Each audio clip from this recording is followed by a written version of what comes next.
वालेकुम। U1 TV से better Pakistan programme में खुशामदीद। मैं हूँ आपकी मेज़बान सना छानवी। नाज़रीन, आज हम मौजूद हैं उम्मीद नौ हस्पताल नारोवाल में। उम्मीद नौ हस्पताल में मुख्तलिफ मरीज़ों को, मंशियात के मुख्तलिफ मरीज़ों को तर्क मंशियात और नफ्सियात की तरबियत दी जाती है। मज़ीद गुफ्तगू के लिए हमारे साथ मौजूद हैं बहुत ही अहम शख्सियत डॉक्टर मोहम्मद अकील अख्तर। डॉक्टर मोहम्मद अकील अख्तर ने university of health and sciences Lahore से MBBS किया। इसके अलावा आप रजिस्टर्ड मेडिकल प्रैक्टिशनर हैं। आप उम्मीद नौ हस्पताल के साथ साथ BHQ नारोवाल में भी अपनी खिदमात सरअंजाम दे रहे हैं। डॉक्टर साहब, बहुत शुक्रिया आपके कीमती वक्त का।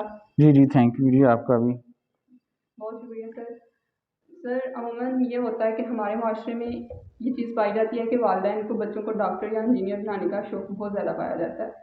तो आप अपनी इब्तदाई ज़िंदगी के बारे में बताएं, क्या आपके भी वालिदैन की ही चॉइस थी या आप खुद इस फील्ड से वाबस्ता होना चाहते थे? मोस्टली मेरे ये वालिदैन की ख्वाहिश ही थी जिसकी वजह से मैं हूँ, लेकिन वो आहिस्ता आहिस्ता जब मैंने देखा फील्ड में आके तो फिर मेरा भी इंटरेस्ट शो इसमें बढ़ गया, जिसकी वजह से है। और वैसे भी फैमिली में भी डॉक्टर्स थे कुछ, तो उनको देख के ज़रा लोगों की खिदमत करना, और वैसे भी हमारा एक नोबल प्रोफेशन है ये। इसमें हमें साथ साथ लोगों की खिदमत का मौका मिलता है, साथ साथ हमें रोज़गार भी मिलता है। रोज़गार के लिए सारे देखते हैं, लेकिन ये है कि हमें खिदमत का मौका मिलता है, जिसकी वजह से मैंने ये प्रोफेशन चूज़ किया। और क्या आप इस वक्त मुतमईन हैं अपनी इस फील्ड से? जी जी, बिल्कुल जी। मैं इसमें तो एक तो हम DHQ में दूसरे मरीज़ देखते हैं, और ये इस अदारे की बदौलत जो हमें खिदमत का जो दूसरे हमारे, क्योंकि ये बीमारी नहीं है, ये एक हमारे माशरे में नासूर बन गया हुआ है ये जो है ना मंशियात। तो इस अदारे की वजह से वो मौका मिल रहा है हमें, तो इंशाअल्लाह कोशिश हमारी जारी है। तो आप देखते हैं। क्या समझते हैं कि आपके पास जो मरीज़ आते हैं वो किस हालत में आपके पास आते हैं? क्या वो बहुत सीवियर हद तक मंशियात के शिकार हो चुके होते हैं या वो अभी संभलने की हालत में होते हैं? जी बिल्कुल ऐसा ही है। जो हमारे हालात हैं आजकल बेरोज़गारी की वजह से, हमारी जो यंग जनरेशन है वो इस लत में काफ़ी इन्वॉल्व हो गई है। तो हमारे पास तो ऐसे ऐसे पेशेंट भी आते हैं जो 20-20 साल तक मंशियात में इन्वॉल्व रहे हैं, वो डिफरेंट किस्म के नशे करते रहे हैं। तो इसमें डिफरेंट तरीके के मरीज़ आते हैं। कुछ की हालत तो ठीक होती है जो 3 महीने की मुद्दत में ठीक हो जाते हैं, लेकिन कुछ जो नशे हैं, कुछ मंशियात की दवाइयाँ हैं जो सर पे दिमाग पे असर करती हैं, तो वो लंबे अरसे तक उनको दवाइयाँ चलती हैं फिर, और पूरी पूरी ज़िंदगी भी कुछ मेडिसिन खाना पड़ती हैं। तो डिफरेंट तरह के मरीज़ आते हैं, लेकिन हमारे पास जो हैं अभी वो दोनों तरह के मरीज़ होते हैं यहाँ पे। मोस्टली कौन सी एज ग्रुप के लोग होते हैं? मोस्टली पहले तो या ओल्ड एज के लोग हुआ करते थे हमारे पास, लेकिन अब से तो जनाब 17 साल 18 साल से शुरू होके 50 साल की उम्र तक के मरीज़ हमारे पास आते हैं। जी, जिस तरह हम देखते हैं तालीमी इदारों में भी स्मोकिंग तो खासतौर पर बहुत ही ज़्यादा पाई जाती है और इसको नशा भी नहीं समझा जाता, बस लेकिन ये ये स्टार्ट है एक्चुअली। मंशियात के जो शुरू है ना, वो इब्तदा वो इसी चीज़ से होती है। आहिस्ता आहिस्ता डोज बढ़ती जाती है, चीज़ें बढ़ती जाती हैं। फिर हमारी जो कंपनी है, सोहबत है, वो ऐसी है। जी जी माशरे में अब बेरोज़गारी की वजह से, जी जी, सोहबत की वजह से, ये ऐसे माशरती नासूर हैं। हाँ, ये बीमारी नहीं कह सकते इसको, एक जी जी नासूर ही है। जी जी क्योंकि इसका इलाज जो है वो दवाइयों से नहीं है असल में। दवाइयाँ तो कुछ हद तक वो इलाज करती हैं इनका। जब तक ये हम अपने दिलो दिमाग से नहीं निकालेंगे, इसका इलाज नहीं होगा। सर, दौरान इलाज आप पेशेंट्स को कौन सी मसरूफियात में इन्वॉल्व करते हैं ताकि उनका रुझान कम हो? मैं यही बता रहा था आपको कि इसमें ना हमने तो दवाइयों से भी इलाज करना है और इनकी एक तरबियत भी करनी होती है। हमने इनका जो है ना दिमाग वो चेंज करना होता है।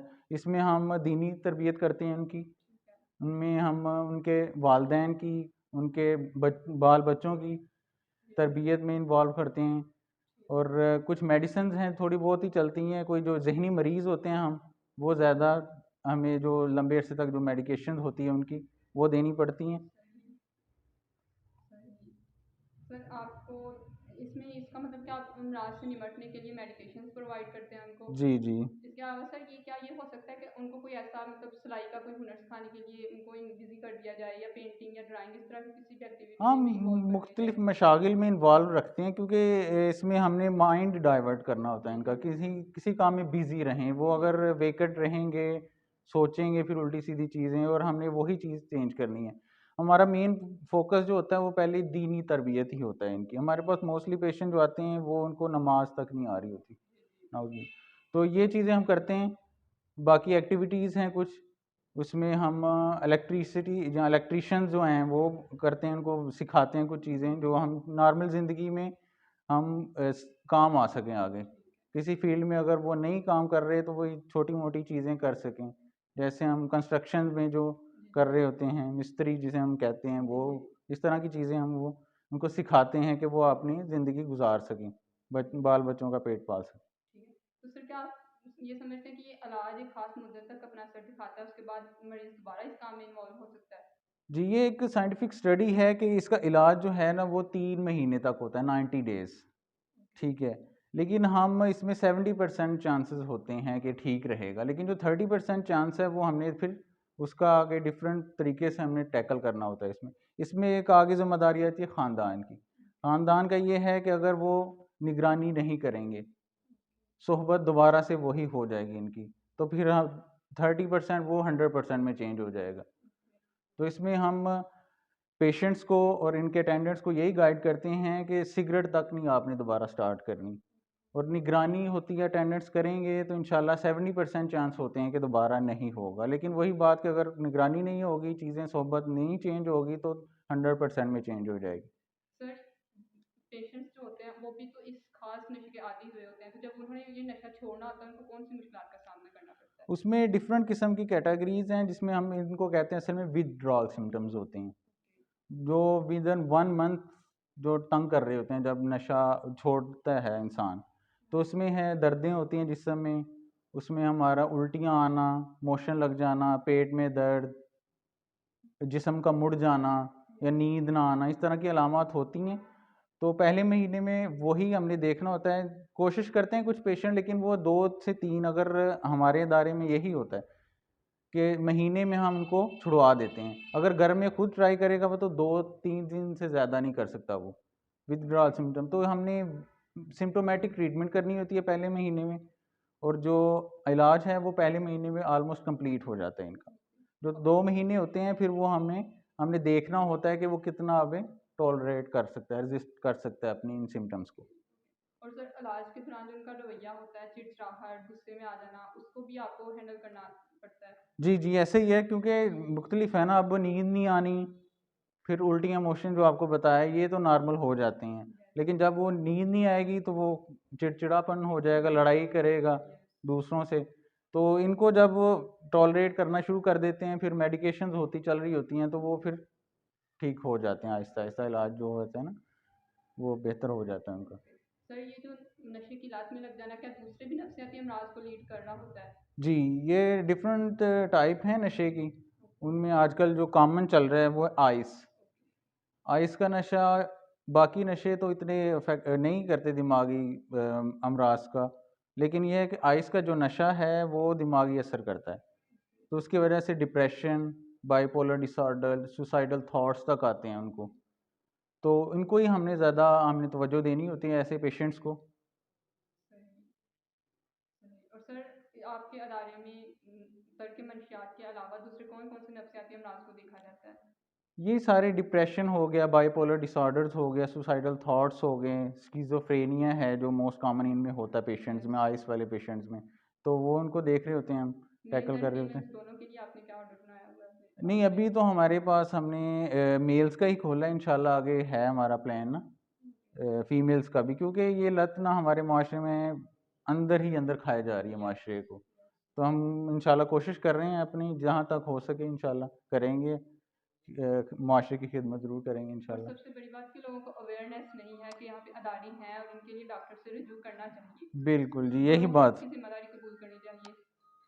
हमारे माशरे में असल में वही बात कि बेरोज़गारी की वजह से, और जो है ना, वालिदैन अपने बच्चों पे निगरानी नहीं रखते, सोहबत का असर होता है जिसकी वजह से ये चीज़ें हो रही हैं, और लोगों को अवेयरनेस भी नहीं है। और मैं कहता हूँ कि ऐसे सेमिनार्स होने चाहिए, यस, लोगों को अवेयर किया जाए यस, कि भाई ये किन किन की और कैसे हम इनको इलाज कर सके हैं। यस। और सर इसके अलावा जो लोग कारोबार कर रहे होते हैं नशे का, वो भी तो बहुत ज़्यादा जिम्मेदारी कबूल करनी हाँ, चाहिए। ये एक पॉइंट है उसमें।